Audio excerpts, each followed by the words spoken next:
I found out that my wife of 10 years was cheating on me, not with just one man, but two. And as if that wasn't enough, she also had an outstanding warrant for unpaid child support in another state. Where do I even start? I met her about 12 years ago at a hockey game. She was there with a group of her friends, and, as luck would have it, we ended up sitting right next to each other. That is how everything began. We hit it off immediately. She lived about 25 minutes away from me, but that didn't stop us. After dating for about 2 years, I asked her to marry me, and she said yes. I work for Spectrum, and she is a dental hygienist. Back then, I really believed our relationship was solid. We had no money issues, and our communication was decent. Looking back, though, I think I overlooked some subtle warning signs. For example, we had what I call an open phone policy. She could go through my phone, and I could go through hers. The thing is, I never really checked hers. I did not feel the need to. That is how I thought a long-term relationship or marriage should work, built on trust. Just my 2 cents.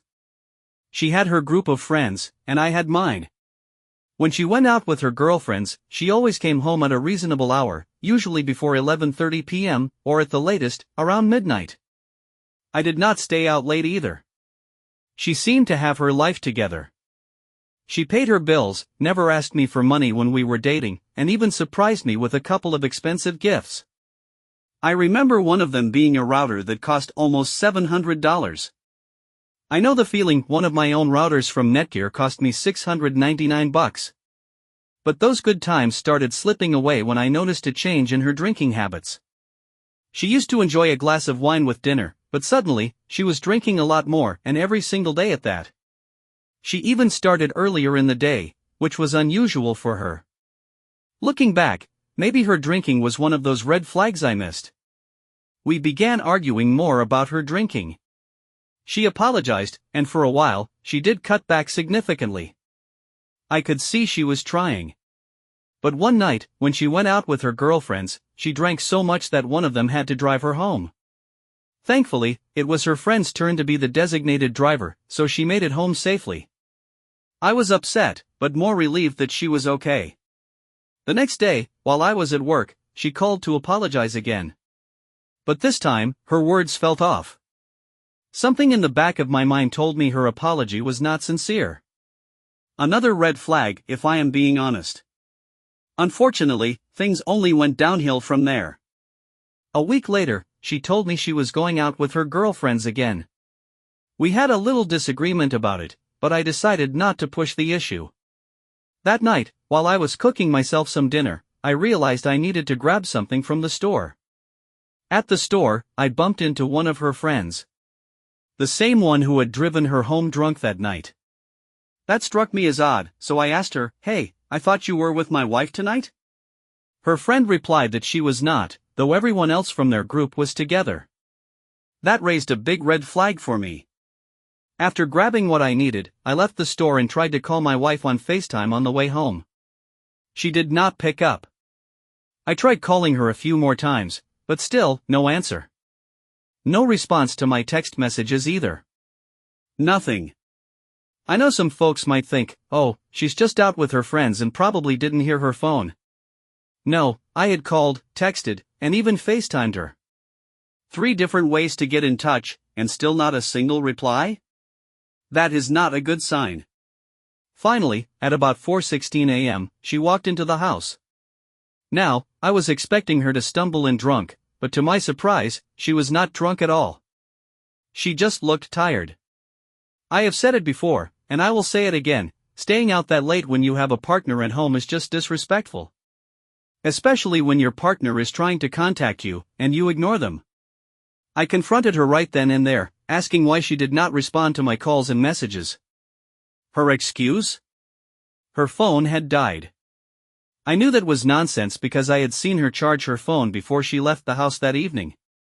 But instead of dragging it out, I let it go. I had to get ready for work, and she went straight to bed. Turns out, she had already called her boss and taken the day off. For the next week, things between us were icy.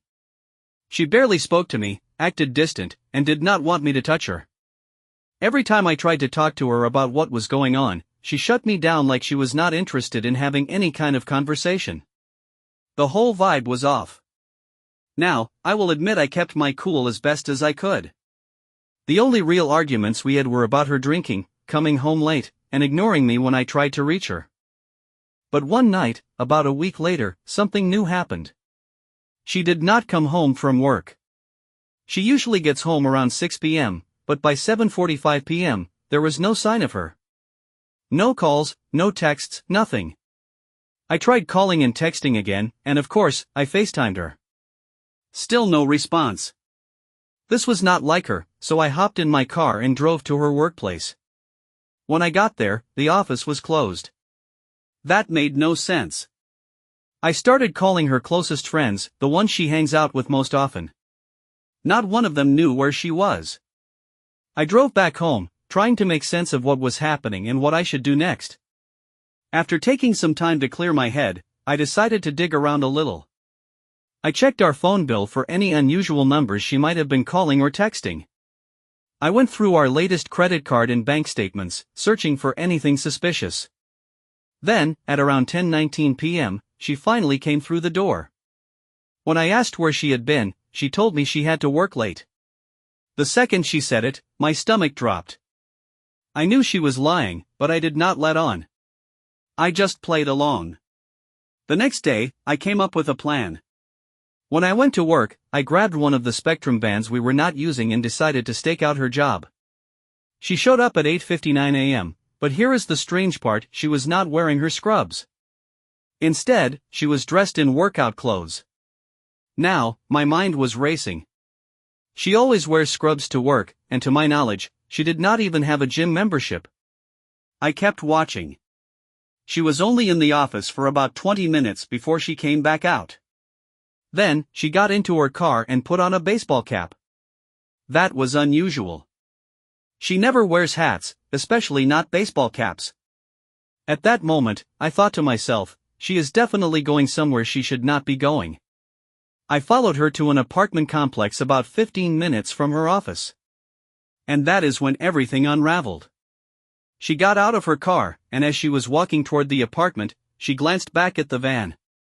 For a second, I thought my cover was blown, but she did not seem to recognize me.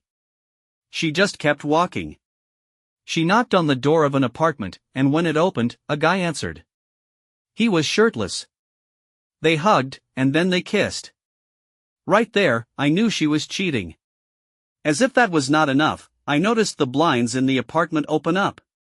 My wife was pointing at the van. My stomach sank. I did not wait to find out what was going to happen next.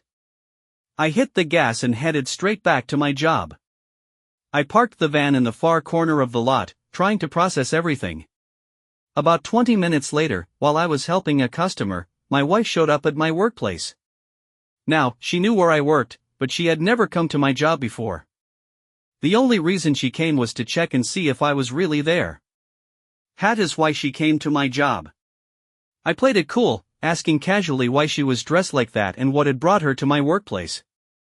She told me she was in the area and wanted to check out a new coffee shop down the road. Her explanation sounded rehearsed, but I let it slide. That whole situation shook me to my core. I decided right then that I was done following her around. I was not about to get caught snooping again. My wife was way too sharp, always paying attention to her surroundings. Now that I knew for sure she was cheating, my next step was to contact a divorce lawyer. My one regret was not getting any photos or proof when I followed her the first time. But honestly, with her being so alert, it was not exactly easy to gather evidence. I did know, however, that Alabama is a no-fault divorce state. That meant I could still file on fault-based grounds, like infidelity. During my lunch break, I called a few private investigators.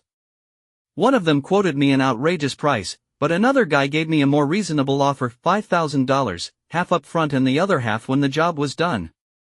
I was not going to risk following her myself again and getting caught, so I decided to hire him. That afternoon, I left work a little early to meet with the investigator. I told him everything I knew, that my wife was cheating, how I had seen her go into an apartment and kiss a man, where she worked, what she wore, the car she drove, every detail I could think of. When I got home that evening, it was a little after 7, and my wife was already there, sitting on the patio and drinking a beer. I did not say a word to her. I could not even look at her the same way anymore. My mind was focused on what the investigator would find. From what I had heard, private investigators were usually worth the money in cases like this. The next day, things took an even wilder turn. While I was waiting for the investigator's update, I got a call on our home phone. A man on the other end asked me to pass a message to my wife. He said she needed to call him and gave me his number. That threw me off. Naturally, I asked him what it was about, but he refused to tell me. By this point, my wife and I had not been intimate for over 2 months. I never brought it up or made a big deal about it, but it was definitely something I noticed. For those weeks, we just slept in the same bed without anything happening. About a week later, the investigator showed up at my job. He held up a folder, and I knew he had something. I had one of my co-workers take over for me and went out to his car. What he showed me turned my stomach. It turned out my wife was not cheating with just one man, she was cheating with 2. One was the guy I had seen at the apartment, and the other was an acquaintance of one of her girlfriends. I was floored. I paid the investigator the remaining half of his fee on the spot and went back to work, trying to process everything. When I got home that night, things took another unexpected turn. There were 2 police officers standing at my door. They told me my wife owed more than $12,000 in back child support. I could not believe it. How did I miss this massive red flag? The officers were there to arrest her. She pulled into the driveway shortly after me, and they took her into custody on the spot. She was panicked, asking what was going on, but I did not stick around to watch. I went inside the house and let the whole thing unfold without me. Later, I called the number the man had left for my wife. It turned out to be her ex-husband. He had a lot to say. He told me he divorced her because she had cheated on him. He also mentioned he had custody of their kids, which was why she owed child support. Then he hit me with another bombshell: she had been married 3 times before me. 3 times. Well, make that 4 now. Later that night, she came back home. I do not know if someone bonded her out or if she was released on her own, but it was not me. She packed some of her things and left without saying a single word. Honestly, good riddance is all I could think. The very next morning, I got in touch with the first divorce lawyer I could find. We went over everything, and I filed for divorce that same day. About 6 weeks later, my soon-to-be ex-wife was served the divorce papers at her job. And here is the kicker. She did not show up to court, so I was awarded the divorce by default. My guess is that she had too many other issues piling up and knew she would not stand a chance. Honestly, even if she had shown up, I think the judge would have hammered her pretty hard based on everything I had uncovered. Even though she was a no-show, the judge still gave her a window of time to come and collect the rest of her belongings. But she never came back to the house, not even once. I ended up sending a certified letter to her workplace, letting her know she had 30 days to get her things. I made it clear that if she did not, her stuff would be tossed out. Well, you can probably guess what happened next. She never came to get her things, so I threw it all away. I was not going to keep holding on to any reminders of her. Big thanks to Tony for letting me rent the Spectrum van during all this.